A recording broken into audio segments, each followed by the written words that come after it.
Φύγε από εκεί. Ελλάδα. Γιώργο, κλείσε παράθυρα, τα χέρια μέσα. Ελλάδα. Και ακούς τι σου λέμε. Πάμε γρήγορα. Λίγο δεξιά και αριστερά τιμόνι.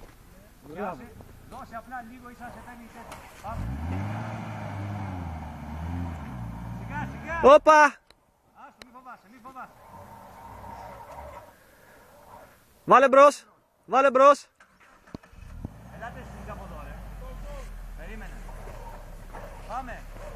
Σιγά. Πάμε, δώσε. Αριστερά. Έστω το τιμόνι δεξιά. Αριστερά. Δεν βρίσκεις, θα βρεις τον τοίχο, Θεμή.